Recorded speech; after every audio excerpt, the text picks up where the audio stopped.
ও, আপনি সেই officer? Yes sir.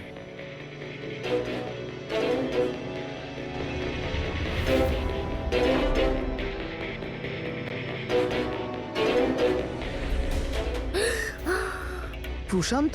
আরে এই তো প্রশান্ত। এক মিনিট, আপনারা কে আর ওকে কি করে চিনলেন? স্যার আমি মানিক, আর আমরা সবাই আয়েশের সাথে কাজ করি। আরে প্রশান্ত আমাদের গাইড। আয়েশা এনাকে লোকেশন খোঁজার জন্য বলেছিল, আর যখন আয়েশা হারিয়ে গেল তখন এই ওকে খুঁজতে গেছিল। এর এরকম অবস্থা, তাহলে আয়েশা কিরকম অবস্থায় আছে? না না না, না না, আশার কিছু হয়নি, আমি বলছি তো, trust me. Sir please please আমার বোনকে খুঁজে বাঁচিয়ে নিন স্যার, প্লিজ স্যার, প্লিজ বাঁচিয়ে নিন। দেখো, তোমার বোনকে নিশ্চয়ই আমরা বাঁচাবো। আপনি ওনাকে একটু সাইডে নিয়ে যান। স্যার এই বডিটা আজ সকালেই আমরা পেয়েছি। এই আমাদের গাইড বাহাদুর, এই বডিটাকে প্রথম দেখেছে।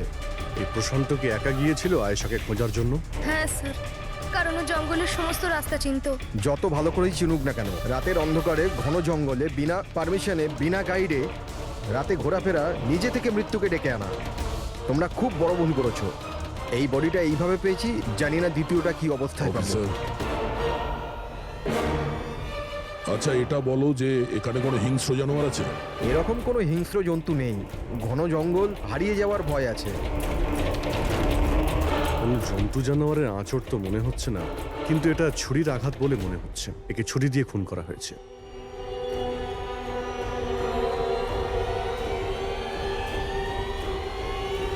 স্যার, হ্যাঁ পূরবী, স্যার এই ক্যামেরাটা পেয়েছি এখানে।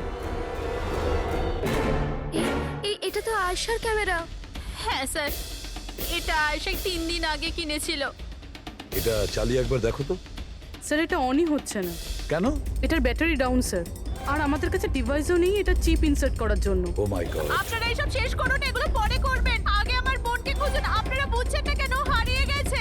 আমরা খুঁজবো। অনেক বড় জঙ্গল ম্যাডাম, কমসে কম 2 দিন লাগবে পুরো জঙ্গল খুঁজতে। হ্যাঁ স্যার, সূর্যাস্ত হওয়ার পর আমরা কিচ্ছু করতে পারবো না। আপনারা সার্চিং শুরু করে দিন, বাহাদুর আপনাদের নিয়ে যাবে।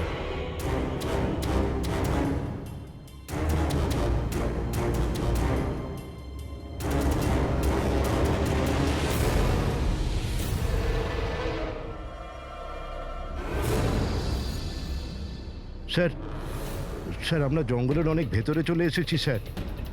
স্যার এখানে কেউ আসা যাওয়া করে না স্যার। স্যার এক কাজ করি, আমরা ফিরে যাই, না হলে অন্ধকার নেমে আসবে। এখন তো অনেক আলো আছে, অন্ধকার হয়েছে কোথায়? স্যার ফিরতেও তো অনেকটা সময় লাগবে না স্যার? তো ওই হিসাবেই বললাম, এত দূর স্যার কেউ আসেই না। স্যার এখানে কিচ্ছু পাবেন না। আরে ভাই, যখন এত দূর চলে এসেছে একটু দেখে নি না ভাই? চলো চলো। আচ্ছা আচ্ছা।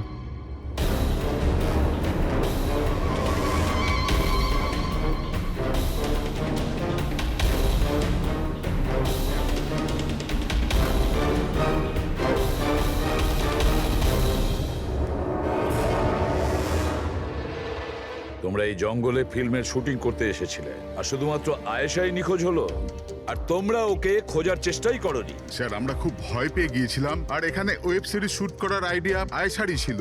স্যার আমরা ওকে আনিনি, ও আমাদের এনেছিল লোকেশন দেখাতে। হ্যাঁ স্যার, এই প্রশান্ত গাইড আয়েশার পরিচিত ছিল, আর এ কাছেই থাকতো আর জঙ্গলটাকে ভালো করে চিনতো। আর আমরা তো রাত্রিরে থাকার পর সকালে বেরিয়ে পড়তাম, সবকিছুই ঠিকঠাক চলছিল, লোকেশনও পেয়ে গেছিলাম।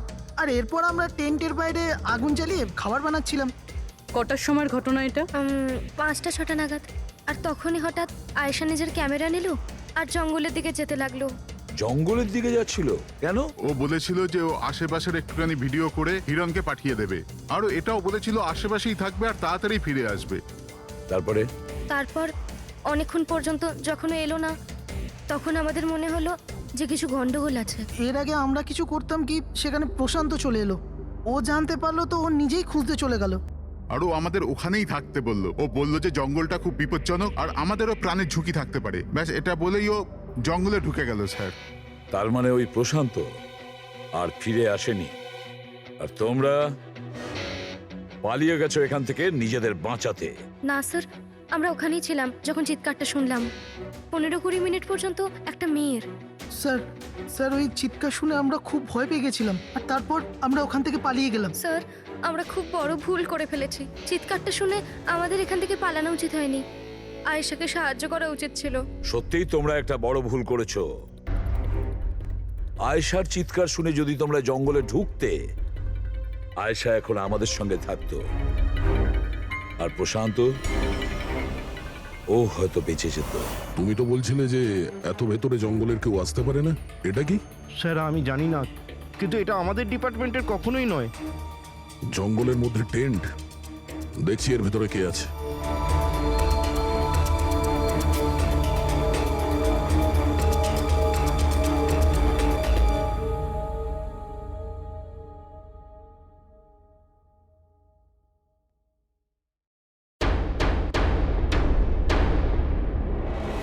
এই কাপড় তো দেখে মনে হচ্ছে কাটা হয়েছে।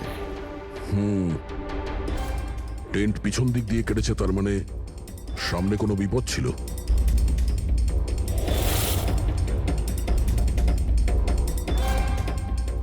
ছুরি, এটা দিয়েই কাটা হয়েছে। বাইরে গন্ডগোল হতেই পিছন থেকে কেটে পালিয়ে গিয়েছে।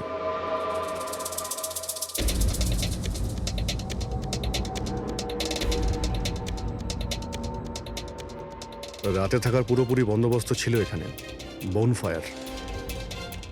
এই আলু এখানে দেওয়া হয়েছিল। স্যার এত ভেতরে এত রাত্রে থাকার মতন কেউ পাগলই হবে স্যার, না হলে এত ভয়ঙ্কর জঙ্গলে রাতে থাকার কথা ভাববে কে? কোনো নেচার লাভার না কোনো খুনি। এই দেখো,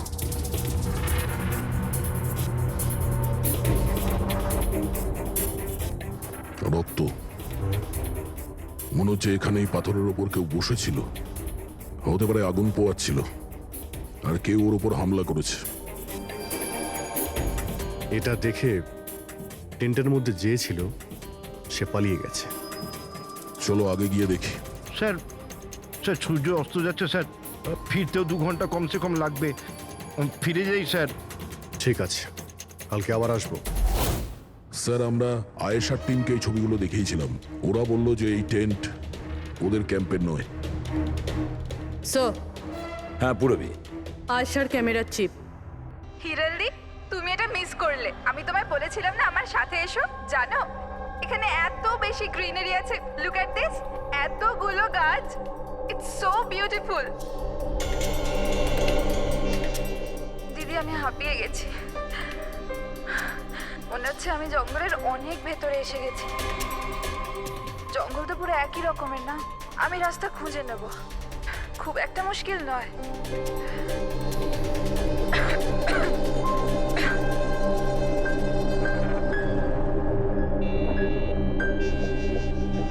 কেউ আছে নাকি ওখানে? কে ওখানে?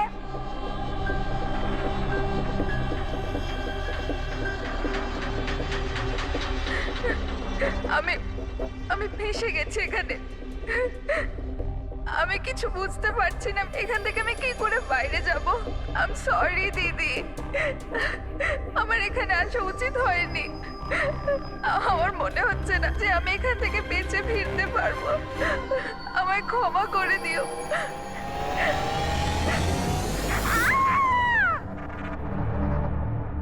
অভিজিৎ, যে কোনো পরিস্থিতিতে এই মেয়েটাকে ওই জঙ্গল থেকে উদ্ধার করতে হবে আমাদের।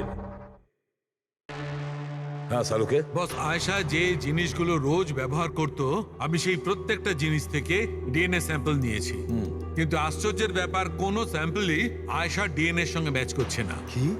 কিন্তু হ্যাঁ, খুনির ব্যাপারে একটা খুব গুরুত্বপূর্ণ সূত্র পেয়েছি। সেটা কি স্যার? বস এই ডিএনএ প্রোফাইলটা দেখো। এই দুটো ডিএনএ প্রোফাইলই দুটো আলাদা আলাদা লোকের, কিন্তু অদ্ভুত ব্যাপার হচ্ছে যে দুটো প্রোফাইলই আমি একই লোকের শরীর থেকে পেয়েছি, প্রশান্ত শরীর থেকে। প্রশান্তর শরীর থেকে? হ্যাঁ বস। সেটা কিভাবে? প্রশান্তর মৃত্যু অগণিত ছুরির আঘাতের জন্য হয়েছে, আর ওর শরীরে যে থাবার চিহ্নটা আছে সেটা আসল নয়, তৈরি করা হয়েছে নকল। আর সবচেয়ে আশ্চর্যের ব্যাপার হচ্ছে যে প্রশান্তের লাশের থেকে আমি ওর রক্ত ছাড়া আরো কারো রক্ত পেয়েছি। এখন এই রক্তটা কোনো পুরুষের না নারীর সেটা আমি বলতে পারবো না, কারণ ওই রক্তটা প্রশান্ত রক্তের সঙ্গে মিশে গেছে। কিন্তু একটা কথা ঠিক বস, এই রক্তটা তখনই বেরিয়েছে যখন প্রশান্ত রক্ত বেরিয়েছে। অভিজিৎ, দয়া, নিশ্চয়ই এটা খুনিরই রক্ত।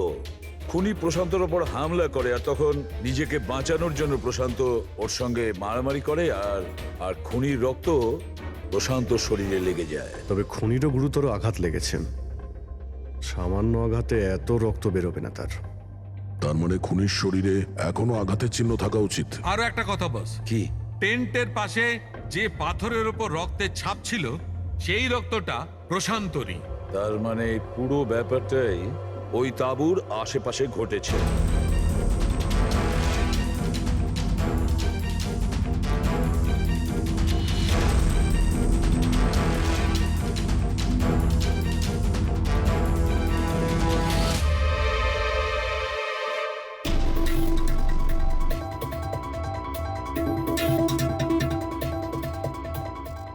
স্যার,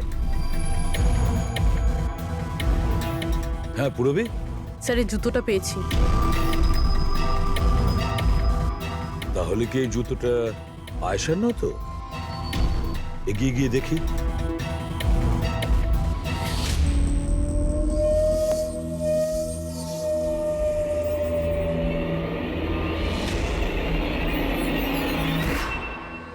স্যার, হ্যাঁ, এই দেখুন স্যার।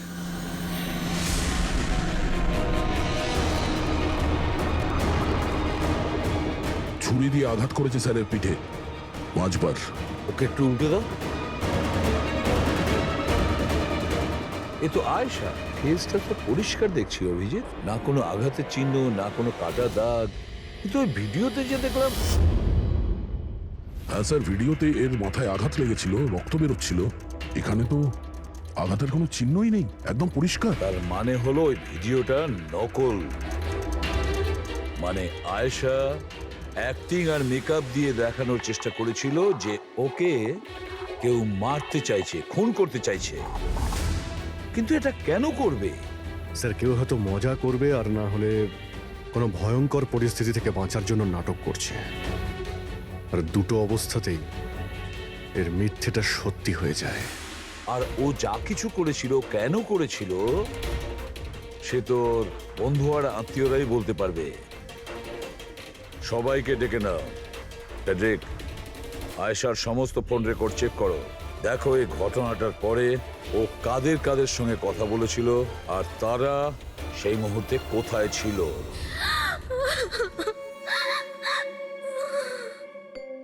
এরা আমাকে কেন ওকে দেখতে দিচ্ছে না?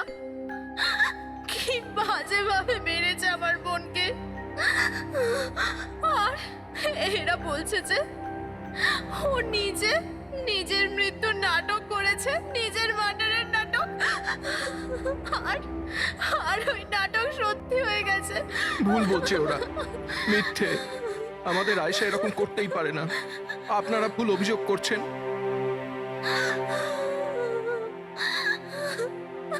দেখুন, আপনার দুঃখ আমরা বুঝতে পারছি, কিন্তু এই অভিযোগ ভুল নয়, সত্যি। এটা আয়েশার ক্যামেরা থেকে যে থার্ড ক্লিপিংটা আমরা পেয়েছি, সেখানে আয়েশার মুখের উপরে অনেকগুলো ক্ষত চিহ্ন ছিল। কিন্তু যখন আমরা আয়েশার লাশটাকে পাই, তখন ওর মুখ আর গলা পরিষ্কার ছিল। কেন? কিভাবে? এই ভিডিওটাতে আয়েশা মজা করছিল না তো? ওর মজা করার স্বভাব ছিল না তো? একদম না। ওর জীবনে এত সমস্যা ছিল যে ও মজা করবার কথা ভাবতেই পারতো না। ও জঙ্গলে হারিয়ে গিয়েছিল, আর কোনো মানুষ এই সিচুয়েশনে মজা কি করে করবে? অন্য কারো কথা জানি না, কিন্তু আয়েশা এটা অবশ্যই করেছে। আর যদিও মজা করে না করে তো ইচ্ছে করেই করেছে। কি কেউ এটা কেন প্রমাণ করার চেষ্টা করবে যে তার সঙ্গে কিছু অন্যায় হয়েছে? আয়েশা এরকম কেন চাইবে? হ্যাঁ, ওর ওপর সত্যিকারের অ্যাটাক হয়েছিল, ও মারাও গেছে, ওটা আলাদা কথা। কিন্তু ও এই নাটকটা কেন করেছিল? কি সত্যি কি ও কোনো প্রবলেমে ছিল যার কারণে ওকে এই ড্রামাটা করতে হয়েছিল? হ্যাঁ, ও সমস্যায় ছিল, এমন সমস্যা যার থেকে ওকে মৃত্যুই বাঁচাতে পারতো। মানে তুমি কি বলতে চাইছো? স্যার, হ্যাঁ ফেডরিক, এটা আয়েশার কল রেকর্ডস। বিশেষ কিছু পেয়েছো? হ্যাঁ স্যার, একটা লোক আছে কেতন, সে আয়েশাকে অনেকগুলো মেসেজ আর কল করেছিল। এমনকি যেই রাতে আয়েশা খুন হয়েছিল সেই রাতেও ওর ফোন জঙ্গলের কাছেই ছিল, 2 কিলোমিটারের মধ্যে। এই কেতনকে? খুনের রাতে ও জঙ্গলের আশেপাশেই ছিল। কে? ও আয়েশার স্বামী, দুজনে আলাদাই থাকতো। যদি যদি আয়েশা ওর মৃত্যুর নাটক করে থাকে তাহলে তার পেছনে কেতনের হাত থাকতে পারে। কেতন আয়েশার হাজবেন্ড, আর আপনাদের মধ্যে কেউ এই কথাটা আমাদের বলার প্রয়োজন মনে করলেন না? হ্যাঁ, কিন্তু কেতনের জন্য নিজের মৃত্যুর নাটক কেন করতে যাবে? আমার মনে হয়েছিল যে আমরা কেতনের থেকে মুক্তি পেয়ে গেছি, কিন্তু আমি কি করে জানবো ওই আমার বোনের প্রাণ নিয়ে নেবে? হিরেন প্লিজ, কেতনই আমার বোনকে মেরেছে। আমি বলছি তুমি নিজেকে কেতনই সামলাও মেরেছে। প্লিজ। কেঁদো না প্লিজ, কাম ডাউন। আপনারা প্লিজ নিজেদের মধ্যে কথাবার্তাটা থামান আর আমাদের বলুন কি ব্যাপার। আমি আপনাদেরকে বলছি, আসলে আজ থেকে 2 বছর আগে কেতন আর আয়েশার একটা ট্রিপে আলাপ হয়েছিল। আয়েশা কেতনকে বিয়ে করেছিল। তাড়াহুড়োতে সিদ্ধান্ত নেওয়ার শখ ছিল ওর, কিন্তু জানতো না ও এই সিদ্ধান্তটা কতটা ভুল নিয়েছিল। কেতন ওর যোগ্য ছিল না, একটা পাগল লোক ছিল, পসেসিভ ছিল, ওর জীবনটা অতিষ্ঠ করে রেখেছিল। এই জন্য 6 মাস আগে ওকে ও ছেড়ে দেয়। এছাড়া আর কি করতো? আমরা সবাই দেখেছিলাম ওকে কিরকম টর্চার করা হতো। মানিক, আজকে সব অডিশনে ক্যামেরাতে আছে, স্ক্রিনে প্লে কর, স্যারকে দেখাতে হবে। আর আয়েশা এক্ষুনি এসে যাবে। ঠিক আছে। আয়েশা, আয়েশা, কি হয়েছে? আর ওকে? আয়েশা তুই ঠিক আছিস? কি করে হলো এসব? কে করলো এসব? আরে তোমরাও না কত প্রশ্ন করো, কিচ্ছু হয়নি আমার। আসলে কি হয়েছে, ওই তাড়াতাড়িতে সিঁড়ি দিয়ে নামছিলাম আর পা পিছলে গেছে। চুপ কর আয়েশা, কত কভার আপ করবি? আমি তো এটা বুঝতে পারছি না, তুই ছেড়ে দিচ্ছিস না কেন ওই মানুষটাকে? আমি ছেড়ে দিলেও ও আমায় ছাড়বে না। আরে আইন বলে কিছু আছে নাকি? পুলিশের হাতে তুলে দিও ওকে। কেউ ওর কিচ্ছু করতে পারবে না। ওকে যদি পুলিশে ধরেও নিয়ে যায়, ও সেখান থেকেও চলে আসবে আর আমাকে খুঁজে বার করবে, তারপর আমায় ছাড়বে না। কখন থেকে ফোন করছি তোকে আমি? হ্যাঁ, ধরছিলিস না কেন? এখানে বসে টাইম পাস করছিস? হ্যাঁ না কেতন, তোরা তো সাহস কি করে হলো? কেতন আমি ডাক্তারের কাছে গেছিলাম, তাই ফোন সাইলেন্ট ছিল, অন করতে ভুলে গেছি। ওকে, ডক্টর, হ্যাঁ আজকাল খুব বেশি যাচ্ছিস না ওর কাছে? কেতন কি বলছো? এরকম কিচ্ছু নয়। আর তুমি বললে আমি ডাক্তারের কাছে আর কোনোদিন যাবো না। আমাকে প্লিজ ছেড়ে দাও, আমাকে ক্ষমা করে দাও। তোকে তোর যোগ্যতা দেখাই, চ। কি করছে সব? ছাড়ো ওকে। এই নিজের কাজে মন দে, বুঝেছিস? Enough enough. মানুষ না, এই কেতন তো জানোয়ার। তোমরা কেতনের ব্যাপারে আমাকে আগে বলনি কেন? আপনারা যা বললেন সেটা শুনে তো মনে হচ্ছে কেতনই আমাদের প্রাইম সাসপেক্ট। মনে হচ্ছে কেতনের কারণেই সেটা করেছে। আর কেতন আয়েশার অভিনয়টাকে বাস্তবে পরিণত করেছে। যদি যদি তোমরা কেতনের ব্যাপারে আমাকে একটু আগে জানাতে পারতে। গত 6 মাস ধরে আয়েশা আমাদের সাথেই ছিল, আর এর মধ্যে একবারও তো কেতনের সাথে দেখাও করেনি। আর শহর থেকে এত দূরে জঙ্গলে আসতে পারে সেটা তো আমরা ভাবিইনি। এই ধরনের পাগল আর সন্দেহবাতিক লোক যে কোনো কিছুই করতে পারে। হ্যাঁ, কেতনের অ্যাড্রেস আর টেলিফোন নাম্বারটা আমাদের দেবেন।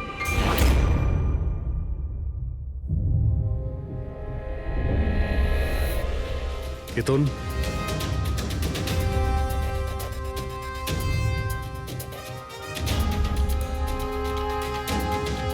স্যার, এই ফটোগুলো দেখে তো মনেই হচ্ছে না যে দুজনের মধ্যে কোনো ঝামেলা ছিল। আপনারা? কেতন আয়েশার স্বামী। Police, CID. আপনারা কি করতে এসেছেন এবার? আমার আয়েশা চলে গেছে, আমার জীবন বরবাদ হয়ে গেছে। আপনারা কি চান আমার থেকে? ইনফরমেশন তোমার আর আয়েশার ব্যাপারে। শুনেছি তুমি নাকি খুব বিরক্ত করতে ওকে। স্যার আমি ওকে অনেক ভালোবাসতাম, নিজের থেকেও বেশি।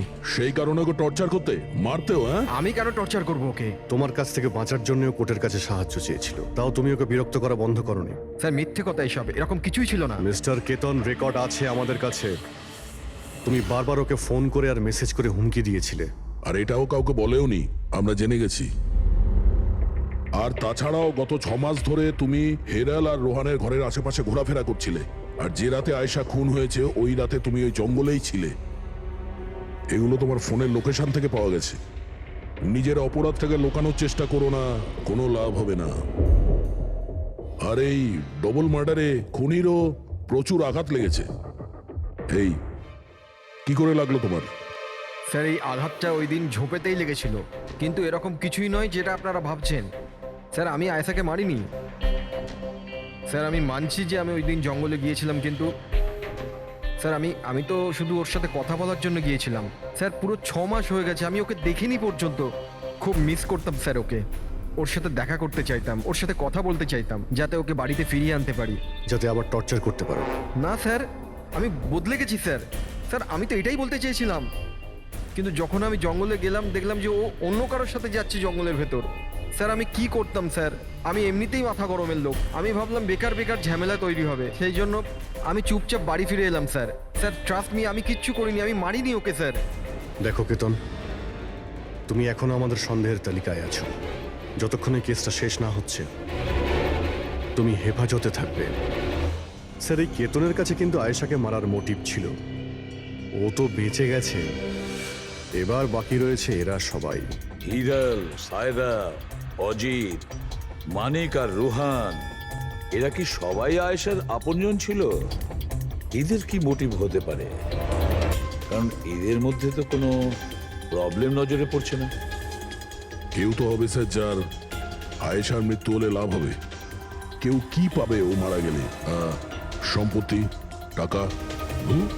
টাকা? ইন্স্যুরেন্সের টাকা? হ্যাঁ, ইন্স্যুরেন্স।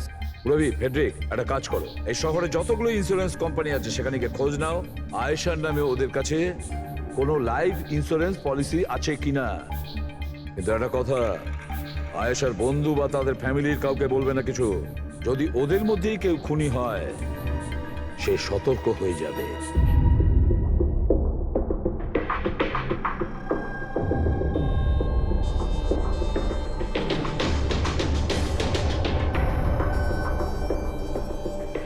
ওকে, থ্যাঙ্কস স্যার।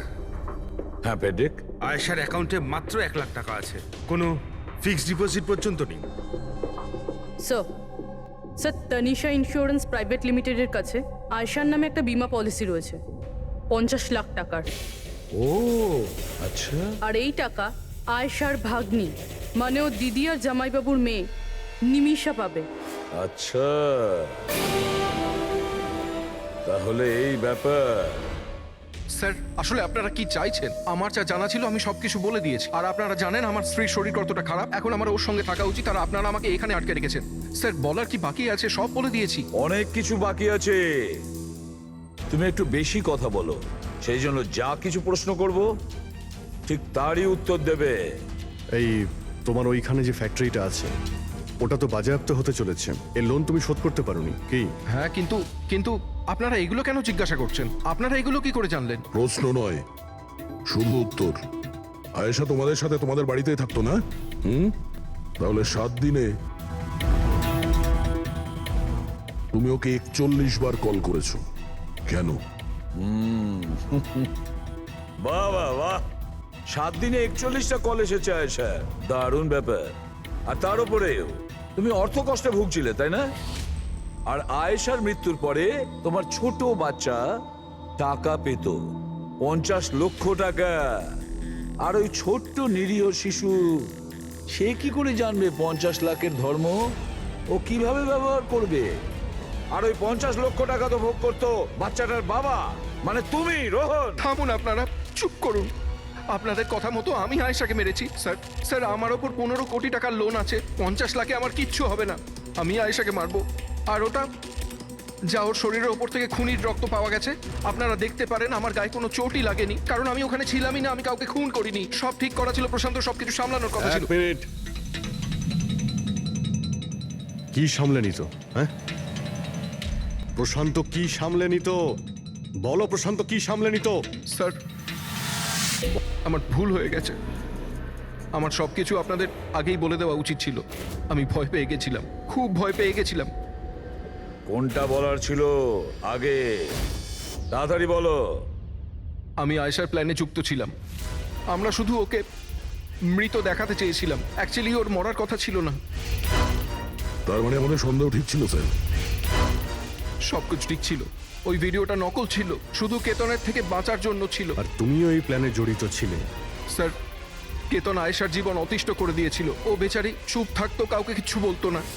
স্যার, একদিন লিমিট ক্রস করে গেল, সব সীমা ছাড়িয়ে গেল। ওর মনে হলো কেতন ওর জন্য কোনো বড় বিপদ হতে পারে। ও আমাকে বলেছিল স্যার। স্যার, স্যার, কেতন পাগল ছিল। পুলিশ বা ডিভোর্স ওর কেউ কিচ্ছু করতে পারতো না। আয়েশা ও থেকে পার্মানেন্ট মুক্তি পেতে চাইছিল, চিরদিনের জন্য। আমি হাঁপিয়ে গেছি জিজু। এখন তো ডিভোর্স আমাকে কেতনের থেকে বাঁচাতে পারবে না। যেটা আমায় ওই কেতনের হাত থেকে বাঁচাতে পারে সেটা শুধু আমার মৃত্যু।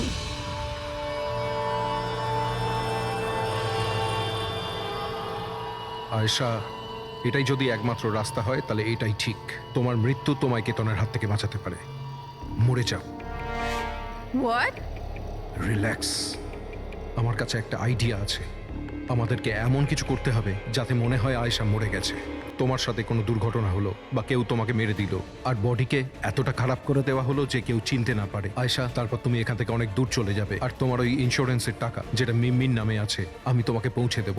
50 লাখ টাকা দিয়ে একটা নতুন জায়গা, নতুন লাইফ, নতুন করে শুরু করবে। কিন্তু জিজু, আমি বেঁচে থাকাকালীন আমার লাশ কোথা থেকে আসবে? ওর জন্য টেনশন নিও না, আমি সবকিছু করে নেব। আমার এক বন্ধু আছে প্রশান্ত, ও আমার জন্য অনেক কাজ করে দিয়েছে। কিন্তু হ্যাঁ আয়েশা, এরপরে তুমি কখনো জীবনে আমার সাথে, মিমির সাথে, হিরালের সাথে কোনোদিন দেখা করতে পারবে না। হ্যাঁ, কিন্তু ওই পাগল লোকটার থেকে তুমি সারা জীবনের জন্য মুক্তি পেয়ে যাবে। তুমি মুক্ত হয়ে যাবে। সবকিছু ঠিক ছিল, সবকিছু প্ল্যান মাফিক চলছিল। আমি আয়েশা আর প্রশান্তর সঙ্গে ফোনে যোগাযোগ রেখে চলছিলাম। তারপর জানি না হঠাৎ করে ফোন কেটে গেল। আমি জানতাম ওখানে একটা মেয়ের মৃতদেহ পাওয়া যাবে, যার ব্যবস্থা আমি বাধ্য হয়ে করেছিলাম। শুধু আয়েশার জামা কাপড় ওই মেয়েটিকে পরানোর কথা ছিল। ওর মুখটা এত খারাপ ছিল যে কেউ চিনতেও পারতো না। কিন্তু স্যার, সিরিয়াসলি আমি তো শকে ছিলাম। ওটা মেয়েটার নয়, প্রশান্তের বডি ছিল। স্যার, প্রশান্ত তো আয়েশাকে সকাল হওয়ার আগেই জঙ্গল থেকে অনেক দূরে নিয়ে যাওয়ার কথা ছিল, কোনো সেফ জায়গায়। কিন্তু হঠাৎ করে কি হয়ে গেল স্যার? স্যার, আমার যতটা জানা ছিল আপনাদের বলে দিয়েছি স্যার। স্যার, প্রশান্তকে কে মেরেছে, আয়েশাকে কে মেরেছে আমি জানি না। স্যার, তার মানে তৃতীয় কোনো ব্যক্তি ছিল যে প্ল্যানটার ব্যাপারে জানতো, যে আয়েশাকে চিনতো, প্রশান্তকেও চিনতো, আর ওই সময় ওই জঙ্গলেই ছিল। কোনো তৃতীয় ব্যক্তি? হ্যাঁ, কোনো তৃতীয় ব্যক্তি। তোমার প্ল্যানের হিসাবে টেন্টে প্রশান্ত এবং আয়েশা থাকার কথা ছিল, কিন্তু টেন্টের পাশে একটা পাথরের উপর প্রশান্তর রক্ত পাওয়া গেল, আর ওই টেন্টটা পেছন থেকে ফাটা ছিল। মানে আয়েশা টেন্টের সামনে থেকে যাওয়ার বদলে পেছন থেকে ছিঁড়ে বেরিয়েছে। মানে ও বিপদটা আগে থেকে বুঝতে পেরেছিল। হতে পারে ও প্রশান্তর সঙ্গে যা কিছু হয়েছিল সেটা দেখে ফেলেছিল। ইট ইজ ক্লিয়ার যে ওখানে কোনো তৃতীয় ব্যক্তি ছিল। ও প্রথমে প্রশান্তকে মেরেছে, তারপর আয়েশার পেছনে দৌড়েছে। কারেক্ট। যদি ভালো করে দেখা যায় তাহলে ওই রাতে জঙ্গলে এটাই হয়েছিল যে প্রশান্ত আর আয়েশা জঙ্গলে যায়, আয়েশা টেন্টের ভিতরে ঘুমোচ্ছিল আর প্রশান্ত বাইরে বসে আগুন জ্বালাচ্ছিল। এর মধ্যে সেই তৃতীয় ব্যক্তি ওইখানে যায় আর প্রশান্তর সঙ্গে ঝামেলা বাঁধে, আর সেই ব্যক্তি ওর উপরে আক্রমণ করে, আর আয়েশা টেন্টের পিছন দিয়ে পালিয়ে যায়। আর ওই ব্যক্তি প্রশান্তকে নির্মমভাবে হত্যা করে আর আয়েশার পিছনে ধাওয়া করে। তাহলে তৃতীয় ব্যক্তিটা কে, যে আমাদের প্ল্যানের ব্যাপারে জানতো আর জঙ্গলকেও ভালো করে জানতো, তাই এত রাতে টেন্টে পৌঁছেছিল? হ্যাঁ, এই সমস্ত চিন্তা আপনি করবেন না রোহন বাবু। এই তৃতীয় যে আছে না, তাকে তো আমরা ধরেই ছাড়বো। হ্যাঁ, হোক বা না হোক, এই ধাঁধার সমাধান এখানে আছে, এর মধ্যে, কিন্তু আমরা দেখতে পাচ্ছি না। খুনি হবে তো স্যার এদের মধ্যেই কেউ। কিন্তু আমরা দেখতে পাচ্ছি না। রবি, ওই ক্লিপিংটা চালাও যেটা আমরা আয়েশার ক্যামেরা থেকে পেয়েছিলাম, ফার্স্ট ক্লিপ।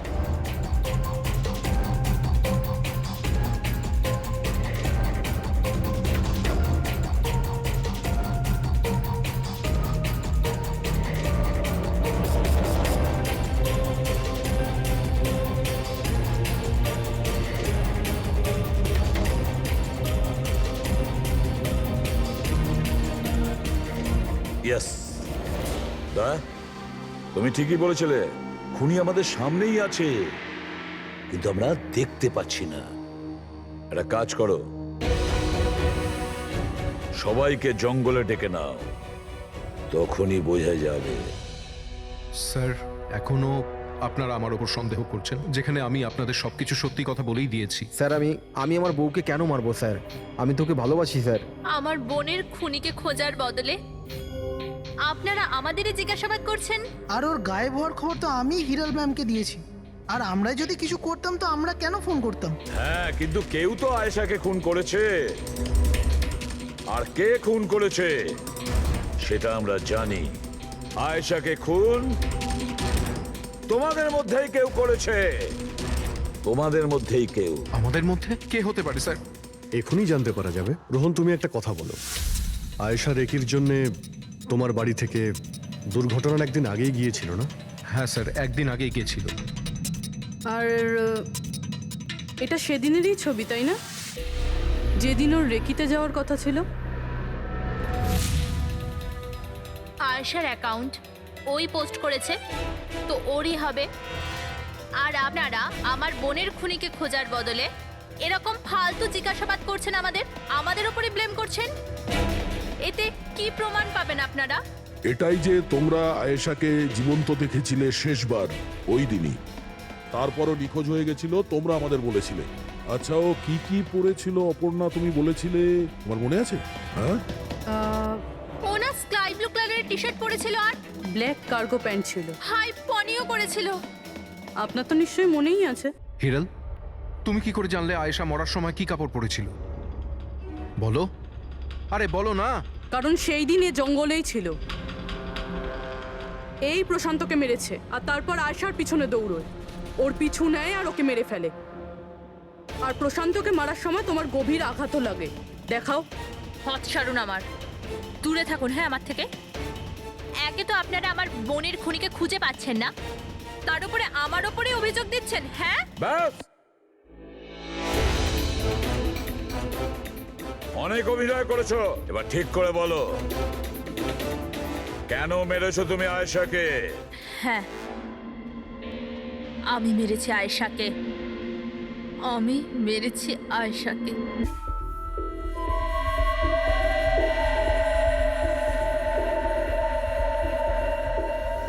হিরাল ম্যাম, আপনি? আসতে বলো। আয়েশা না উঠে পড়ে। ইনফ্যাক্ট আমি বলছি যে ওকে সব সময়ের জন্যই না ঘুম পাড়িয়ে দাও। এটা কি বলছেন ম্যাডাম? রোহান তো তোমাকে আয়েশাকে সুরক্ষিতভাবে এই জঙ্গল থেকে বাইরে বার করার জন্য কত টাকা দিয়েছিল? 2 লাখ টাকা। আমি না তোমাকে 5 লাখ টাকা দেব আয়েশার প্রাণ নেয়ার জন্য। হিরাল ম্যাম, এসব কি বলছেন? আয়েশা ম্যাডাম আপনার বোন, আর আমি ওকে বাঁচানোর সওদা করেছি।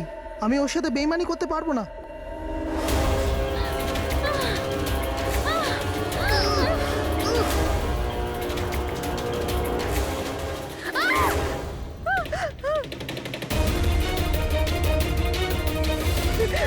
আয়েশা,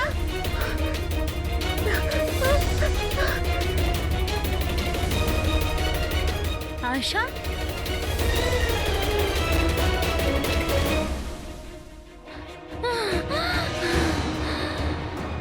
আয়েশা, আমার কাছে আয় আয়েশা। আমি তোকে বাঁচাতে এসেছি আয়েশা। ও তোকে ঠকাচ্ছিল আয়েশা। তোর ইন্স্যুরেন্সের টাকার জন্য তোকে মারতে চেয়েছিল আয়েশা। আমার বোন।